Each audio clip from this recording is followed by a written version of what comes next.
Alright, so I'm back, and let's see how everybody did.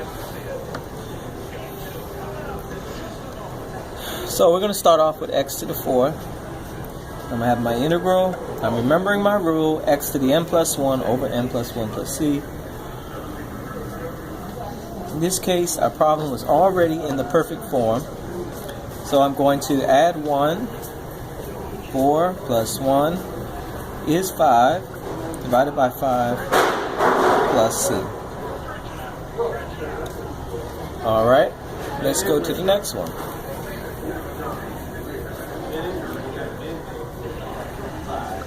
One over root x dx. Now we already learned we have to change these from this form into our proper form with the power rule. So this is not in a power. But if I change it to a power, notice that it's still in the denominator. So I have to change it one more time.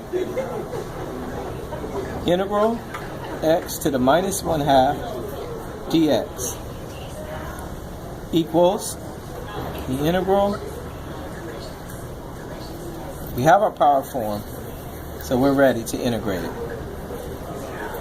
Minus 1/2 plus 2 over 2. Minus 1/2 plus 2 over 2 is 1/2 plus c. Let's simplify it a little bit. Minus 1/2 plus 2 over 2 is 1/2. So x to the 1/2. I'm going to multiply by the reciprocal. So I have 2x to the 1/2 plus c.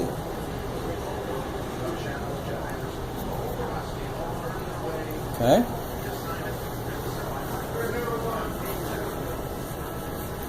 And we have our last problem. Integral 1 over x squared dx. And let's see. It's not in the power form. The correct form be x to the minus 2 dx. I'm going to add 1. Divide by minus 1 plus c equals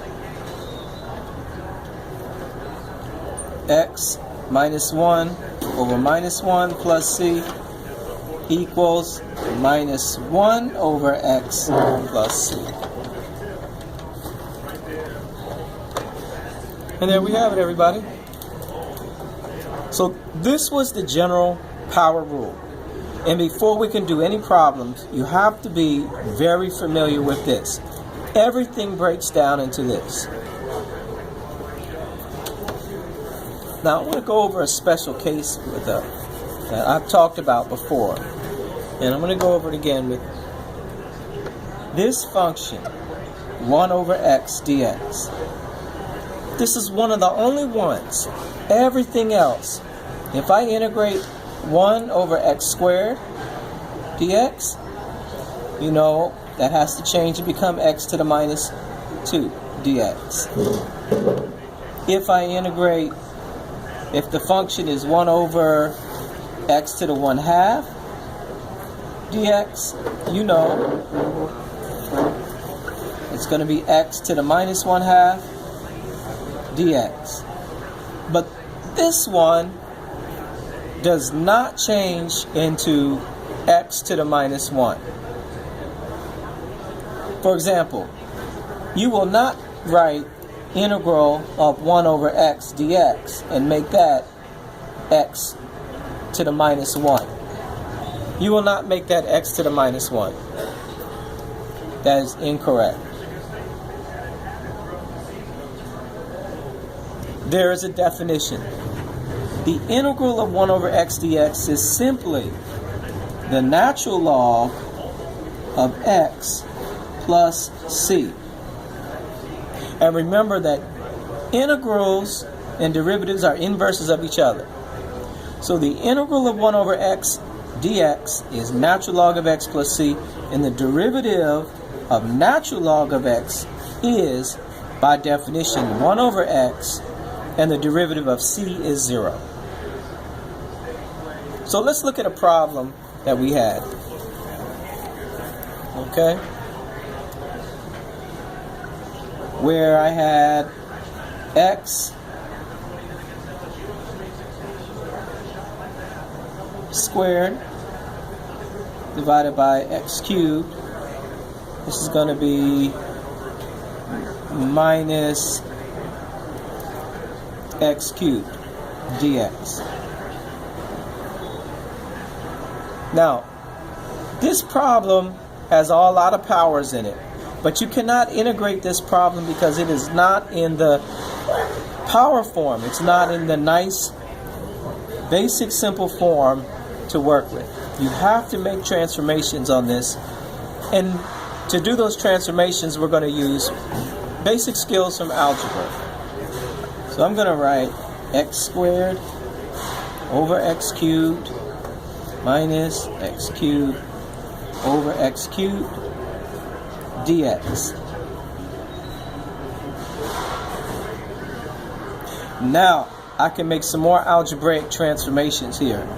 So this is going to simplify. We have 2 x's here and 3 down here. This is 1 over x, and this is 3 x's here and 3 x's there. That's minus 1 dx. Okay? Now, you remember from a few moments ago, the natural log of 1 over x, the integral of 1 over x is natural log of x. So now we're going to integrate term by term. And what I mean by term is this is 1 over x dx minus integral. I'm not going to write minus 1. I'm just going to put minus integral dx. So the integral of 1 over x dx is natural log of x. And the integral of 1 with respect to x is minus x plus c. And we would get the same thing if we use this form. This form is just showing us that we're integrating term by term. The integral of that minus the integral of dx would be just x plus c. And there you have it, everybody. That's how we simplify these down till we have the nice form, the power form here. Now, let's move on to a slightly more complicated problem. And I'm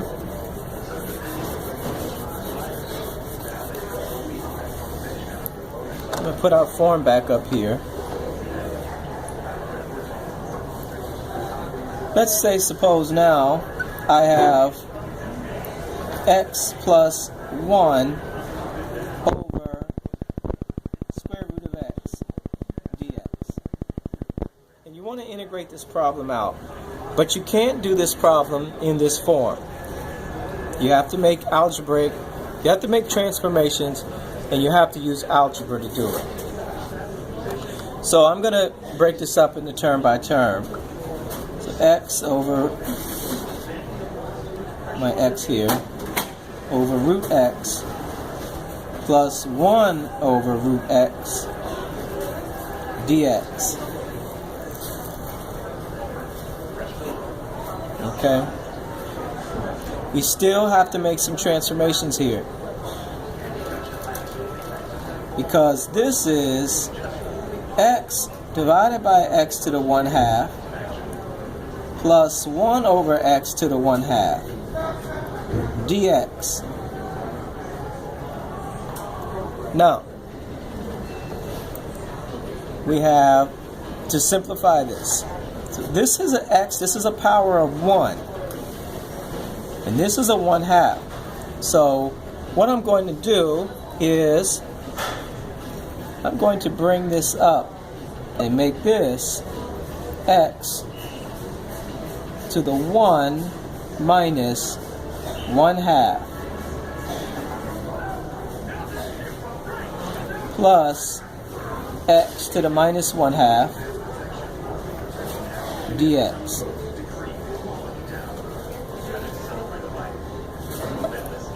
I'm going to change this 1 so that you can see it step by step. Change that to 2 over 2 minus 1/2 plus x to the minus 1/2 dx. So 2 over 2 minus 1/2 is x to the 1/2. This is okay.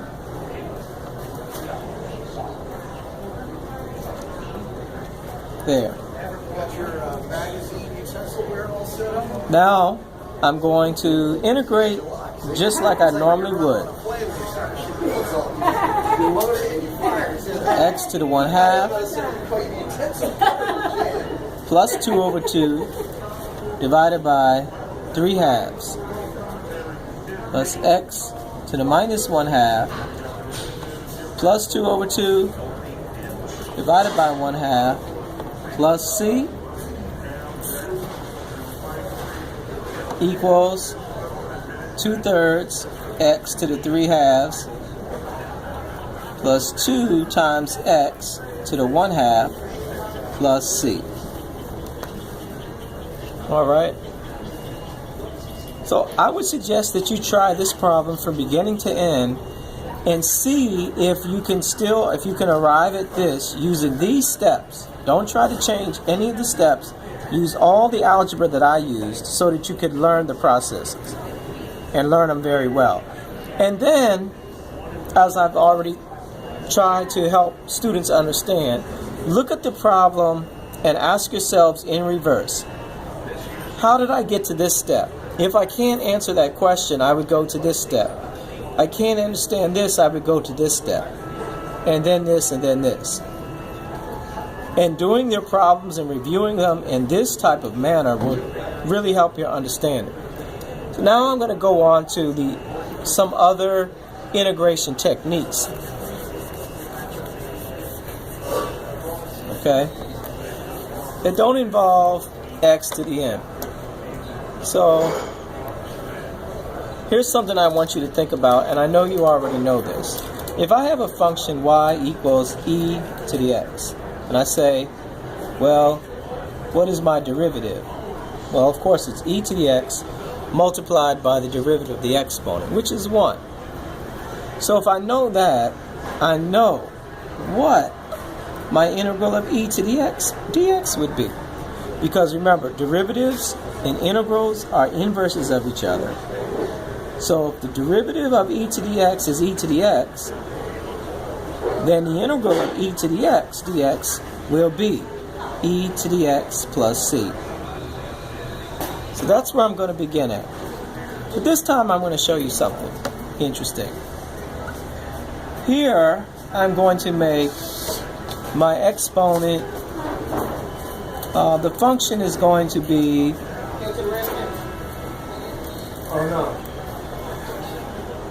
x e to the x squared dx.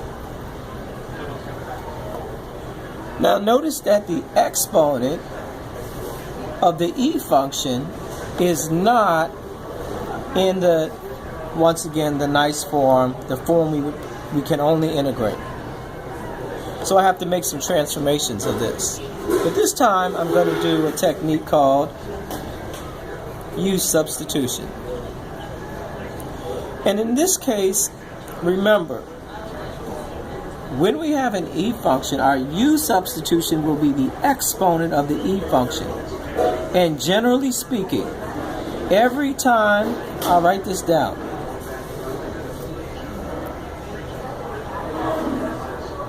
Every time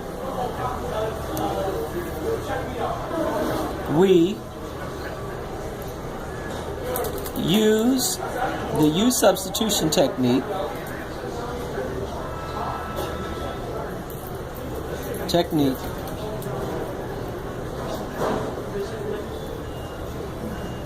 its derivative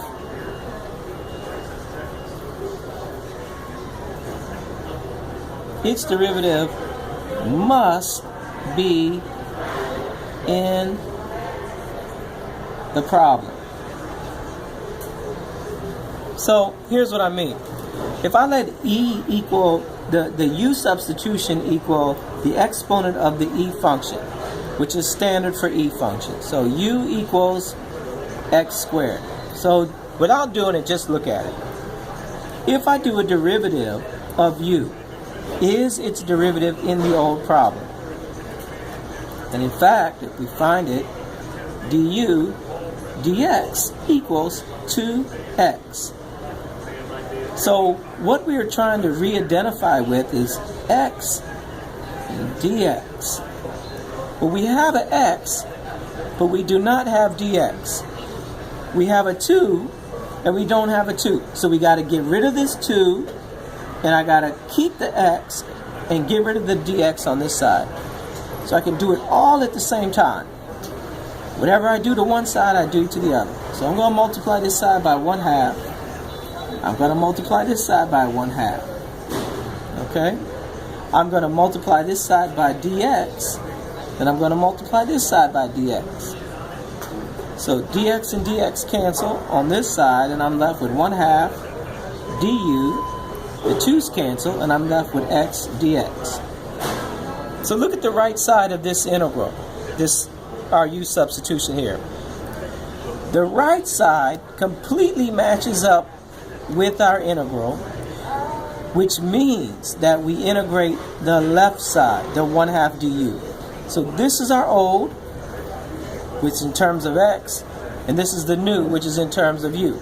So I write 1/2 integral, our function that we got the u from is the e function. So I'm going to write e, but this time instead of writing x squared, I'm going to put e to the u du. There's our du. Now compare. E to the u du is in the nice form that we've already talked about earlier. So I can integrate. You know the integral of e to the u, it's e to the u. So 1/2 e to the u plus c, which equals 1/2 e, replace u with x squared plus c. Now you have it. This was the first example you saw with u substitution for an exponential function. Now we're going to look at some more problems involving u substitutions, and we're going to look at trig functions first.